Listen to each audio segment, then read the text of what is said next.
E eu quero rapidamente falar para você 4 motivos por que nós devemos cumprir a grande comissão. O primeiro motivo é porque a grande comissão é uma ordenança do Deus triuno. Você sabe que nós servimos a um Deus. Mas esse Deus, ele se manifesta de uma maneira tríplice. Deus que nós servimos é uno. Ele é um em essência. É um só Deus que nós servimos. Mas esse Deus resolveu se manifestar de uma maneira tríplice. Às vezes ele se manifesta como o Pai, às vezes como o Filho e às vezes como o Espírito Santo. Aleluia! No Velho Testamento, a gente vê mais a figura do Pai. No Novo Testamento, a gente vê mais a figura do Filho. Mas agora, nós vivemos na era do Espírito Santo. O Espírito Santo. Então, é uma ordenança do Deus Trino. E é interessante que, quando nós falamos do Deus Trino, primeiro, do Pai. O Pai deseja que todas as pessoas sejam salvas. A vontade de Deus é que todas as pessoas sejam salvas.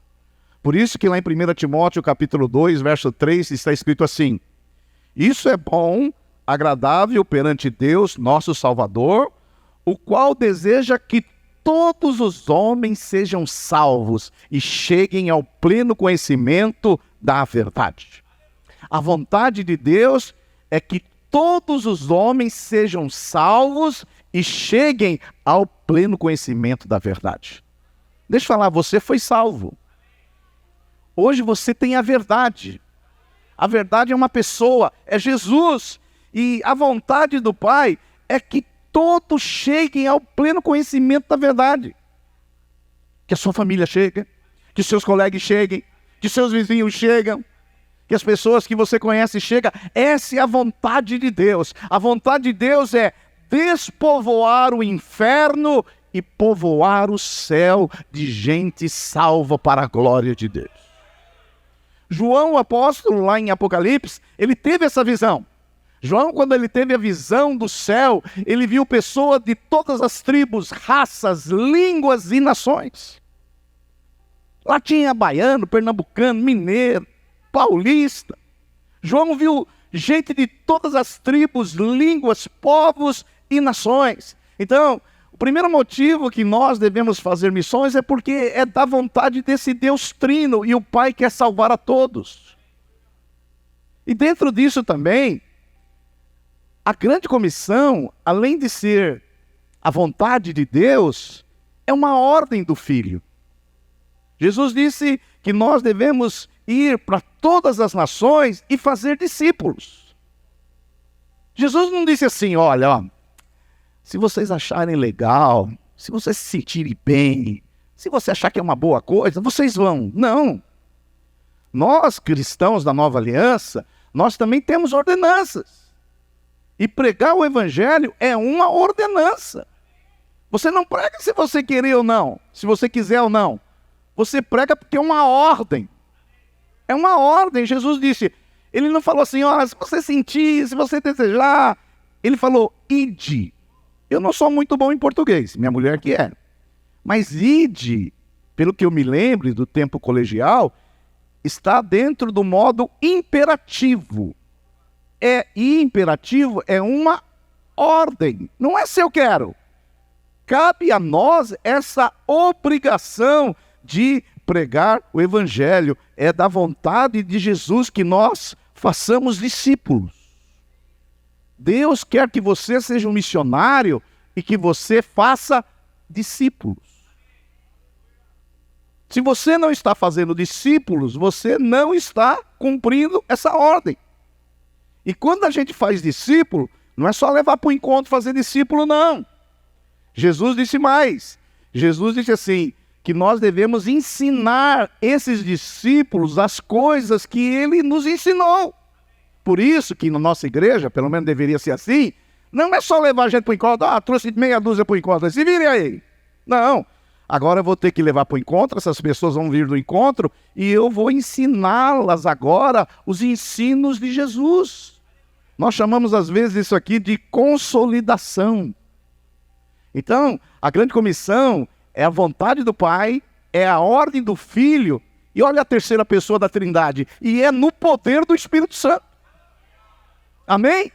Atos capítulo 8 diz assim: vocês receberão poder quando o Espírito Santo descer sobre vocês. O Espírito Santo já desceu sobre você?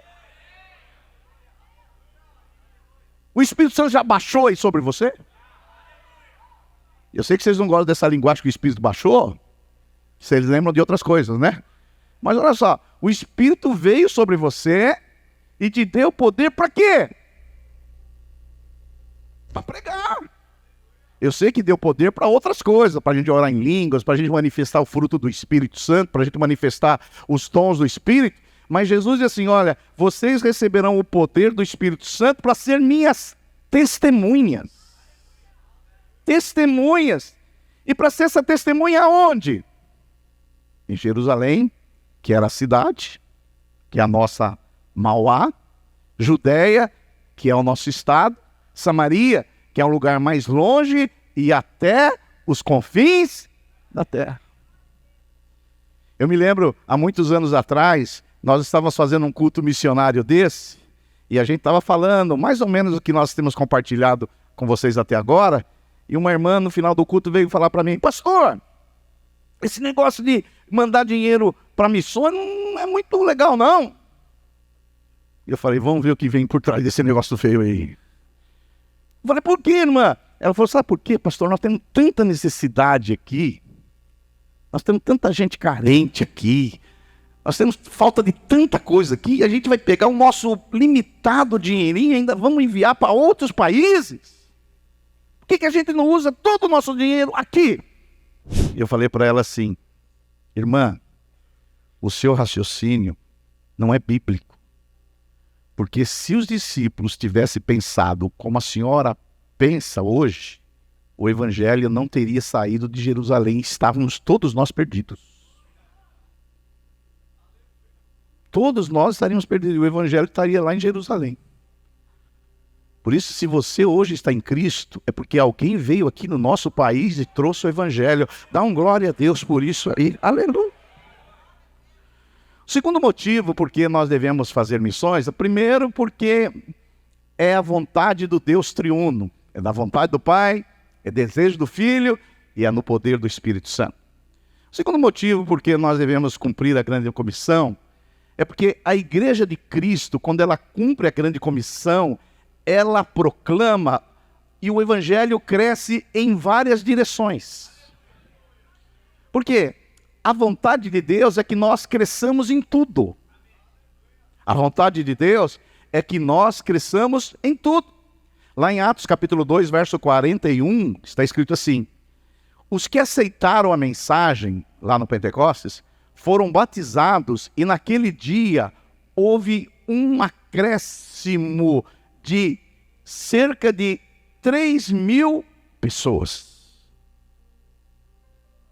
Então, o segundo motivo por que nós devemos pregar o evangelho é que quando você cumpre a grande comissão e prega o evangelho, a igreja, ela cresce. E uma das direções que a igreja cresce espiritualmente.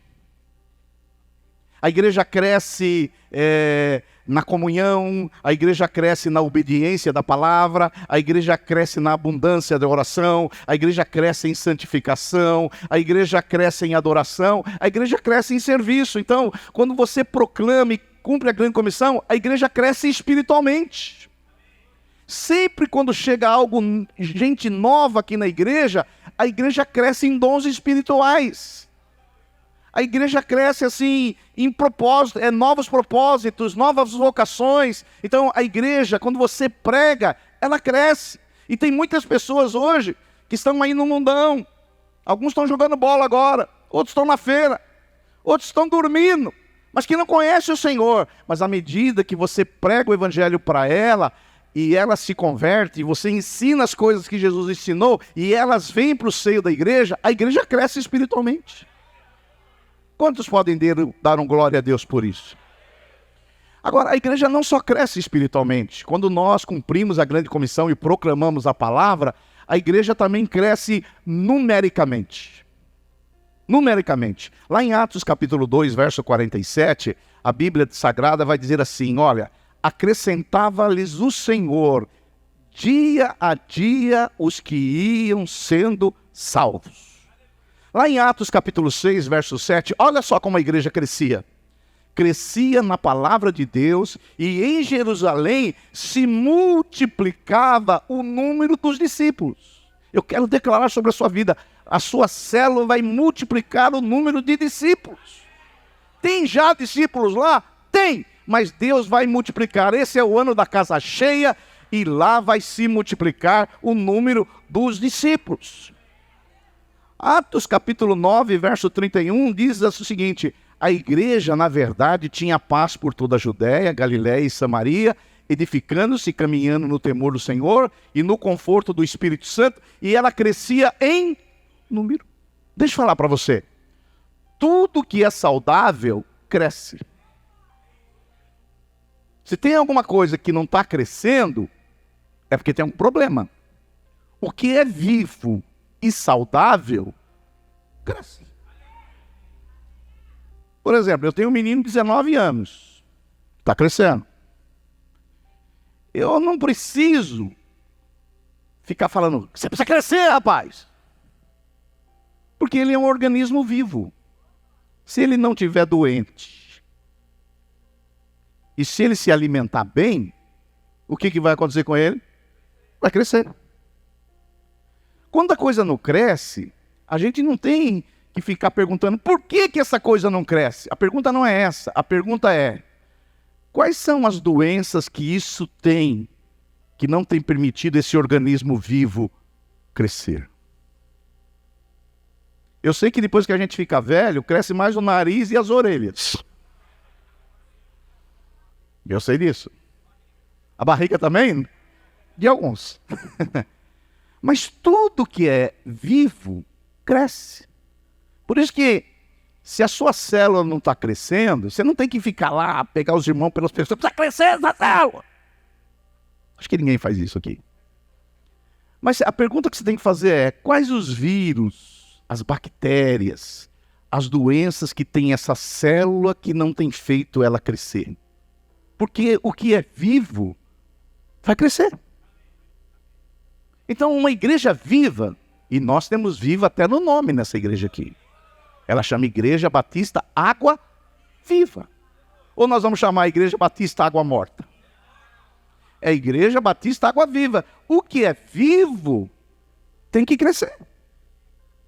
Eu sei que tem aqueles irmãozinhos, e no nosso meio tem também, e temos que recebê-lo em amor, que eles falam assim, pastor, nós temos que pensar sempre em qualidade e não em quantidade. Tem irmãos que dizem assim, a quem diga, nós temos que pensar sempre em qualidade. Mas deixa eu falar para você, é impossível você ter qualidade se você não tem quantidade. Então, tem irmãos, tem algumas igrejas também que eles falam, eu só temos qualidade, eles eram 50. Aí a igreja diminuiu para 30, é que a gente só pensa na qualidade.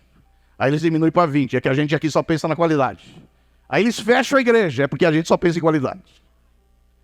Porque na quantidade, há qualidade. Então a igreja, um dos motivos que nós devemos cumprir a grande comissão, é que a igreja ela tem que crescer espiritualmente, no temor do Senhor, na adoração, no louvor, na palavra, na comunhão, mas ela também tem que crescer numericamente. Pense numa família, uma das alegorias é família.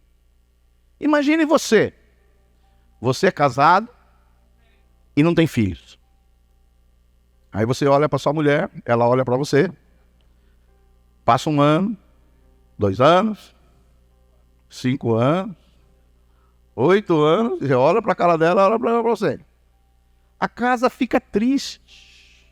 Mas quando chega um filho, a alegria, a casa fica feliz. Eu me lembro quando chegou o meu menino e ele gostava de fazer bagunça. Você sabe que criança, onde tem criança, a bagunça da casa está feita. Não é? E eu me lembro, meu filho tirava as coisas do lugar, ele fazia um monte de coisa. Eu falei, olha, Ele pegava a bola, chutava, quebrava o vaso. Criança tem essas coisas, coisa de criança. E eu falava para minha mulher, deixa, não tem problema. Criança dá trabalho, mas traz alegria para o lar. É muito triste ser uma família sem filhos. Por isso, você que não pode ter filhos, adote um. Eu sei que não houve muitas glórias a Deus, mas também... Mas uma criança, ela traz alegria para o lar. Para a igreja não é diferente. Vocês novinhos, eu vejo a cara dos novinhos aqui, estão chegando agora na igreja. Vocês não sabem a nossa alegria de ter vocês aqui. Porque tem uns velhos aqui, que eles não aguentam mais eu e eu não aguento mais eles também. A gente já se vê faz uns 30 anos. Mais 30, a gente se vê. Mas quando chega vocês aí novinhos, gente que está vindo para a igreja, a gente vê, puxa, uma carinha nova. Uma carinha nova. Esses dias veio uma moça, acho que no culto da noite, ela veio com aquela pessoa que gosta de usar com a calça rasgada. Sabe? Na minha época, calça rasgada é quando minha mãe não tinha dinheiro para comprar uma outra. A gente andava com as calças rasgadas. E hoje, Joana, aí chega uma moça na nossa igreja no culto da noite com uma calça rasgada aqui na frente. Eu tive vontade de falar para ela, ô filha, compra uma calça nova. Mas era a calça da moda que ela estava. Mas aí depois eu pensei, é gente nova chegando na igreja. Que alegria ter essas calças rasgadas aqui na igreja. Teve uma que chegou com o cabelo pintado de cor de vinho. Eu tenho vontade de falar, mas cabelo cor de vinho? Tal. Mas é gente nova chegando na igreja, é gente chegando, é alegria. Por isso que vocês que estão chegando na igreja, vocês não sabem a alegria que vocês trazem para nós. São bem-vindos em nome de Jesus. E a igreja crescendo com gente nova, novos convertidos, bebês espiritualmente. Tem uns que dão um pouquinho de trabalho, porque toda criança dá trabalho. Tem uns que eu estou pregando, sai para ir no banheiro, sai para beber água, dá trabalho. Né? Mas criança é assim mesmo, criança dá trabalho. Mas eles vão crescer, vão adultecer, vão amadurecer e vão glorificar o nome de Jesus. Quanto pode dar um glória a Deus? Por isso, filha, venha com a calça rasgada, venha com o cabelo vermelho. Venha do jeito que você quiser, mas venha que essa é a sua família e nós queremos vocês aqui conosco em nome de Jesus. Agora, se a igreja cresce espiritualmente, a igreja cresce numericamente, a igreja também sadia, ela cresce geograficamente. Eu sei que tem muitos irmãos que eles acham que nós devemos concentrar os nossos esforços aqui. Mas a igreja viva, a igreja que cumpre a grande comissão, ela obedece à ordem de Jesus, e Jesus diz assim, para que nós sejamos testemunhas tanto em Jerusalém, que é a nossa cidade, Judeia, que representa o nosso estado, Samaria, que aponta para o nosso país, e até os confins da terra. Hoje nós temos essa supervisão de igrejas, nós somos aí 86 igrejas, né, pastor Fernando? E tem muitos desses que estão nessas 86 igrejas que eles eram daqui. Gente querida, gente amada, que alguns a gente só vê no dia da conferência. Tem uns que estão no interior, tem outros que estão em outros estados, tem outros que estão em outros países. Olha, era muito bom ter todos aqui. Mas nós recebemos uma ordem do Senhor, que a gente tem que ser testemunha na nossa cidade, no nosso estado, no nosso país e no mundo. E Jesus, quando ele disse Atos 1:8, ele diz, tanto em Jerusalém, como em toda a Judéia, Samaria e até os confins da terra. Ou seja, ao mesmo tempo. Não é assim que a gente prega em Jerusalém, e depois, agora a gente vai para a Judéia, depois a gente vai para Samaria, e depois nós vamos para o confim da terra. Não, Jesus diz assim, tanto em Jerusalém, como em toda a Judéia, Samaria e até os confins da terra.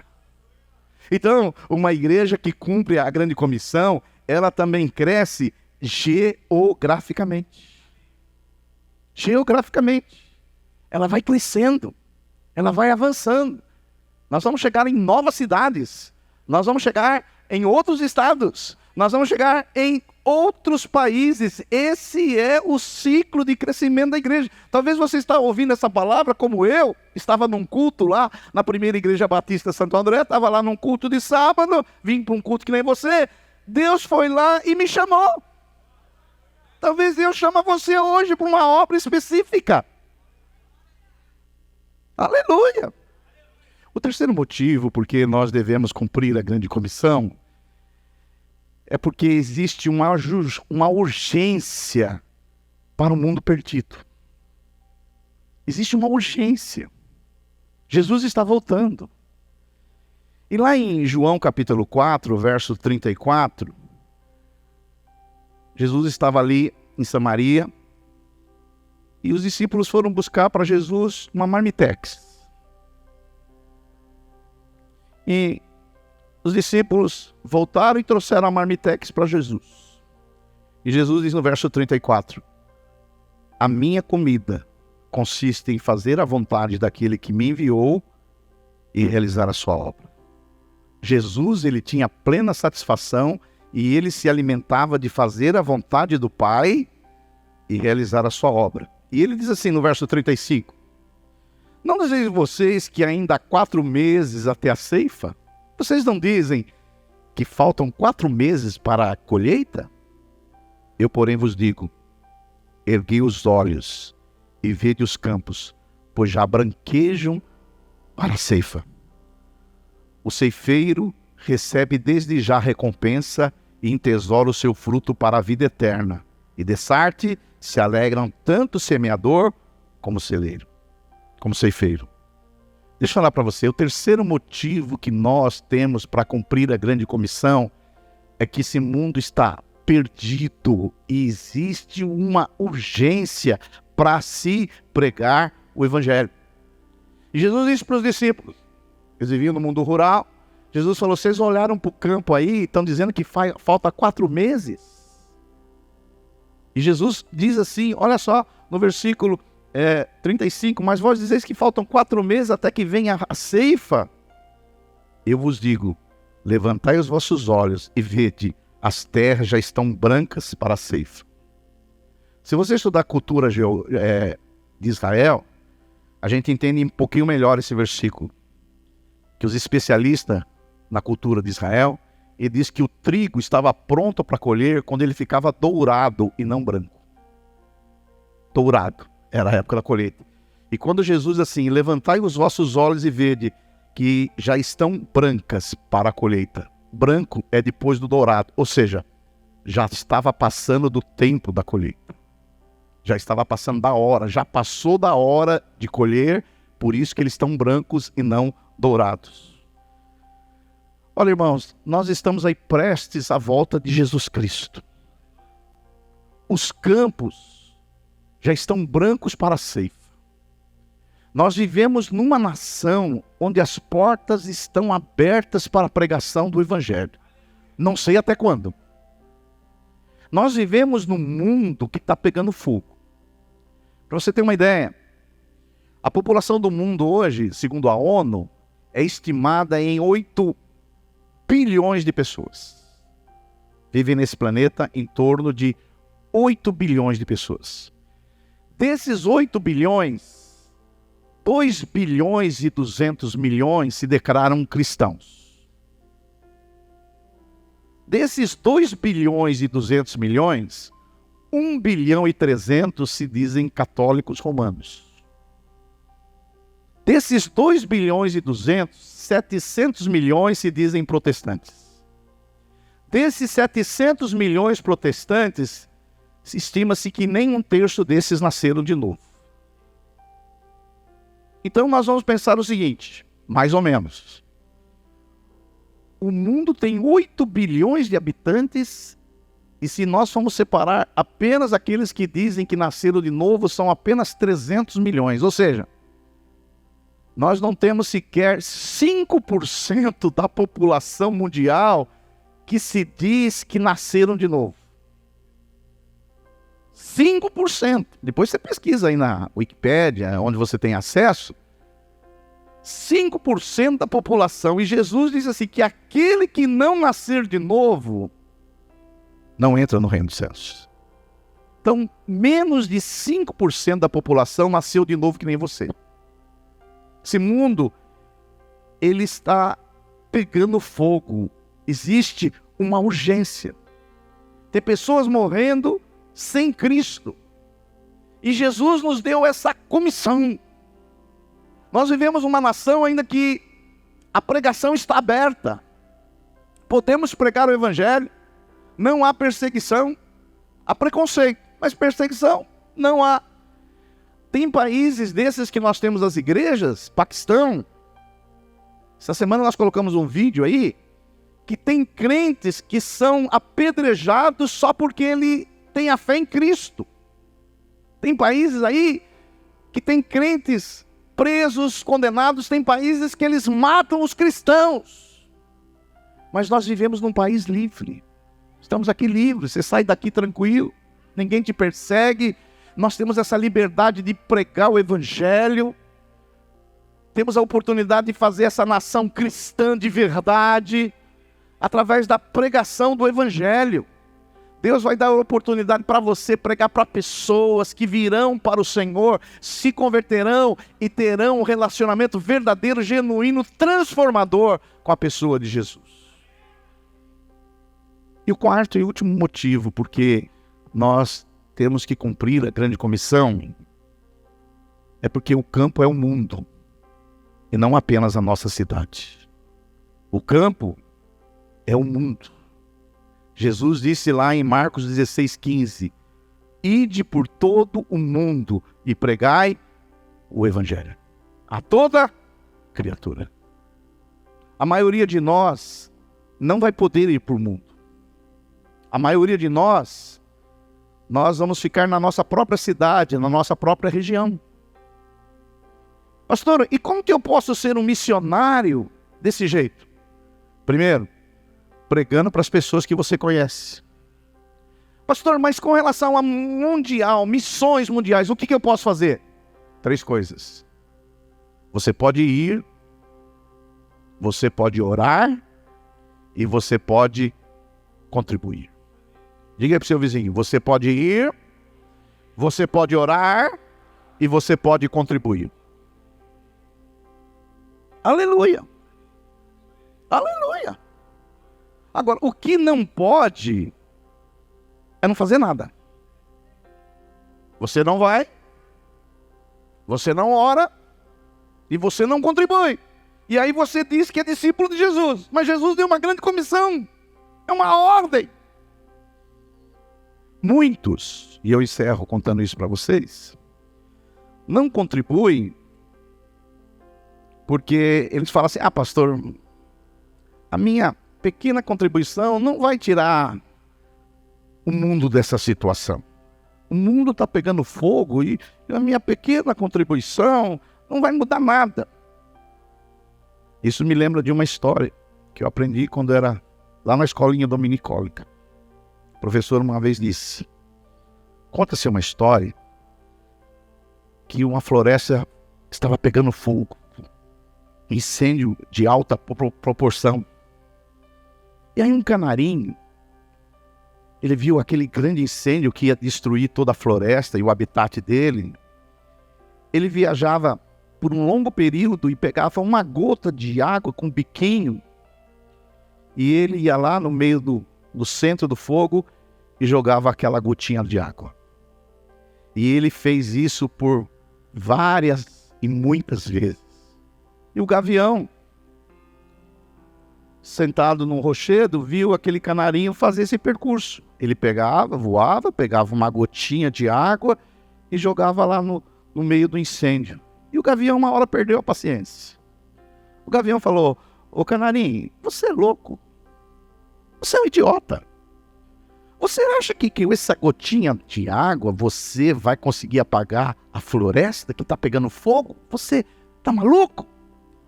O canarinho respondeu, não, eu não acredito que eu vou apagar um incêndio da floresta. O que eu estou fazendo isso, sabe por quê? Eu estou fazendo a minha parte. O que eu posso fazer é isso que eu vou continuar fazendo. Porque se os outros não cumprem a parte dele, não é problema meu. Mas a minha, eu vou cumprir. Em nome de Jesus.